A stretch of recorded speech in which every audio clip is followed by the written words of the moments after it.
ایک کسی نے کہا کہ ہم نے کسی کو ادھار مال بیچا اور رقم وصولی کے لیے بطور ضمانت کوئی چیز ہم نے اپنے پاس رکھ لی، اب اگر وہ ہمیں رقم وقت پہ نہیں دیتا تو کیا ہم اس کی چیز بیچ کر اپنی رقم وصول کر سکتے ہیں؟ جی بالکل ایسا کر سکتے ہیں، اس کو رہن رکھنا کہتے ہیں، اس کو نہیں ہوئی رہن کہلاتا ہے، یہ ایک معاملہ کرنا، اس کو رہن کہتے ہیں۔ اور رکھوانے والا جو ہوتا ہے وہ راہن ہوتا ہے، جو رکھتا ہے اس کو مرتہین کہتے ہیں، اور جو شے رکھی جاتی ہے اس کو مرہون کہا جاتا ہے۔ مثال کے طور پہ میں نے اسکوٹر کسی کو ادھار بیچی تو میں کہتا ہوں کہ یار تم اپنی گھڑی میرے پاس رکھو، جب پیسے دے دو گے میرے اسکوٹر کے میں گھڑی تمہیں واپس کر دوں گا، تو یہ مرہون شے ہوگی۔ لیکن اچھی طرح یاد رکھیں کہ ہے تو یہ جائز، اور یہ بھی جائز ہے کہ جب وہ وقت پہ پیسہ نہ دے تو گھڑی بیچ کر میں اپنی رقم وصول کر لوں، زیادہ ہے تو باقی اس کو دے دوں، اور کم ہے تو مزید کا مطالبہ کر لوں۔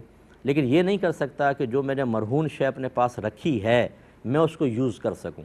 یاد رکھیں کہ ادھار پر جب اس قسم کی کوئی چیز شے رکھ کر اور آپ اس ضمانت والی شے سے نفع حاصل کریں گے تو یہ اصل میں قرض اور ادھار پر نفع حاصل کرنا ہے، جس کو حکم حدیث کے مطابق سود سے تعبیر کیا گیا ہے، تو ایسا شخص سود کھانے والا شمار ہوگا۔ اس سے ہمارے وہ بھائی بہن ذرا درس حاصل کریں، کبھی کسی کا مکان گروی رکھ لیا، کبھی کسی کی گاڑی رکھ لی، کبھی زرعی زمین رکھ لی۔ چودھری حضرات ہوتے ہیں بہت سے، بیچارے گاؤں کے غریب لوگ ہوتے ہیں، کہتے ہیں بیٹی کی شادی کرنی ہے، آپ زمین ہماری گروی رکھ لیں، اتنا پیسہ دے دیں۔ کتنے عرصے میں دو گے؟ جی 1 سال میں۔ رکھ لی، اب اس کے اندر اپنی فصلیں کر رہے ہیں اور وہ کھاتے جا رہے ہیں آمدنی، اور وہ قرض اسی طرح باقی ہے۔ یہ سود ہے، حرام اور گناہ کبیرہ، اور جہنم کے انگارے ہیں جو آپ اپنے پیٹ میں اتار رہے ہیں۔